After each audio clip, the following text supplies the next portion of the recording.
Yun.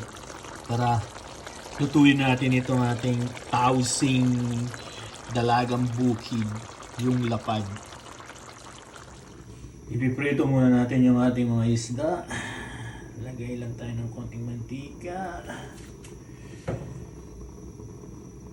And then, mainit na yung ating kawali. Nakikita naman ninyo. Ipiprito na natin.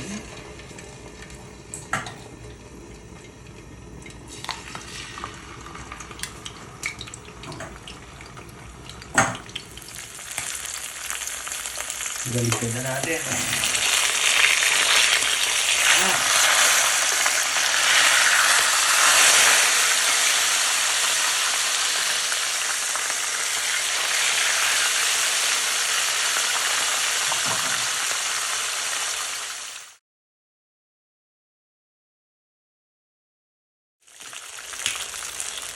Okay na to. Luto na na. Ngayon yung second batch. Malamig, malamig.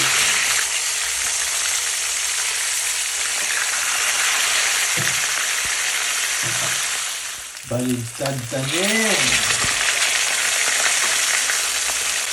Ito na sira na.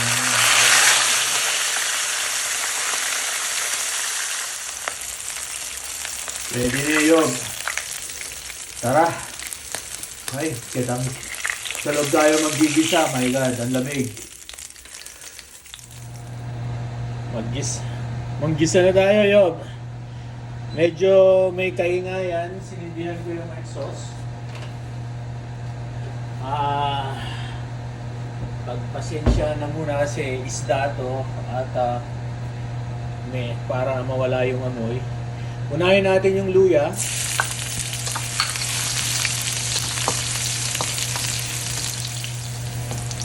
Tapos isunod na natin yung ating bawang at saka sibuyas. Pwede naman natin pagsabayin yan. Ngayon isusunod natin yung ating kamatis.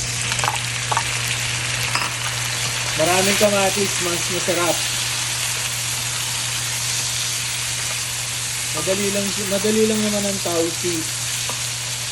Ngayon tatakpan natin para magkaroon siya ng moisture. Lumambot yung ating kamatis. Okay. Ayan.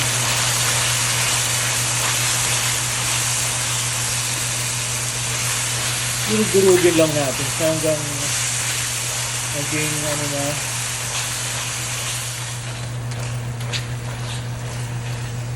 O isusunod na natin yung ating tausi.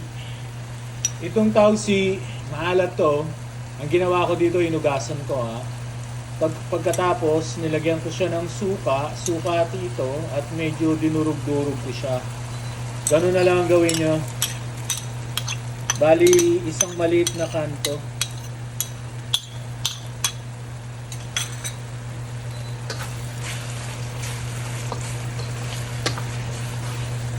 O, bakit mo hinalo? Kasi may suka. Baka magiging sariwa yung suka. Alam nyo, pakuluan lang ninyo ng maigi yan at mawawala yung pagkasariwa ng suka. Ngayon, isusunod natin itong ating oyster sauce. Nalagyan ko siya ng konti.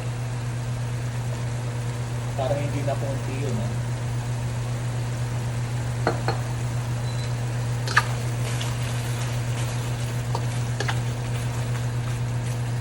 Ngayon, pakuluan lang natin. Ngayon, ang gagawin natin, lalagyan natin ng konting tubig para mas maraming sauce yung ating yan. And then, lagyan na natin siya ng chicken powder. 1 teaspoon at saka 1 teaspoon ng sugar. Hindi ko muna siya lalagyan ng pampaalat dahil maalat yung ating pakukuluan muna natin and then tikman natin. Kulong-kulo na siya. Ngayon, tikman natin bago natin nilalagay yung ating mga isda.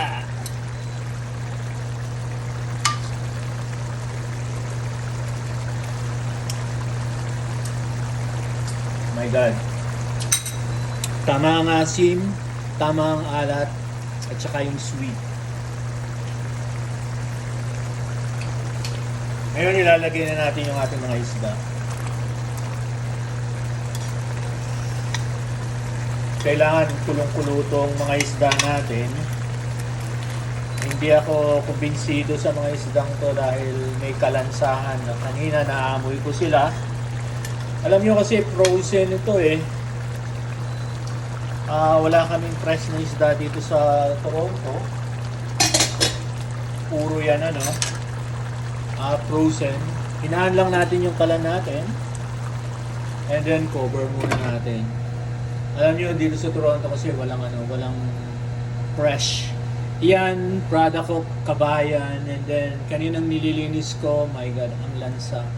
Kaya pinrito ko ng maigi and then pakukuluan natin siya ng maigi. Ngayon ibabaligtad natin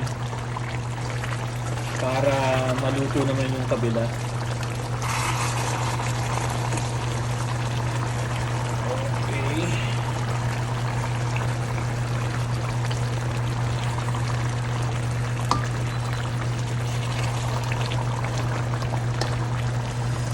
Masarap ito. Alam mo, ito yung pwedeng gawin alternate dun sa sarsyado. Takpan natin ulit. Mas para sa akin mas masarap ito kasi ang sarsyado kasi yung ginagawa ko lang, magpiprito ako and then maggigisa lang ako ng kamatis, bawang sibuyas, and then yun ang lalagyan ko ng itlog, yun ang magiging sausawan ko. Pero ito, mas masarap ito kaysa sa sarsyado. Okay, luto na to. Medyo dumidikit na sa baba, sa ilalim sa baba. Sa ilalim dumidikit na. Luto na to. So, kukuha na tayo. Eto.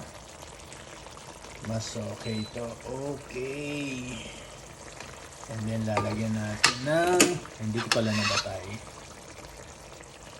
Lalagyan natin ng sauce.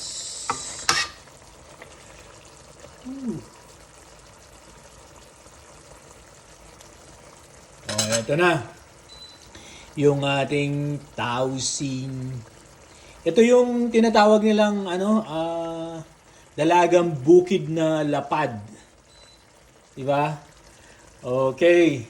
Salamat sa panonood and hanggang sa muli.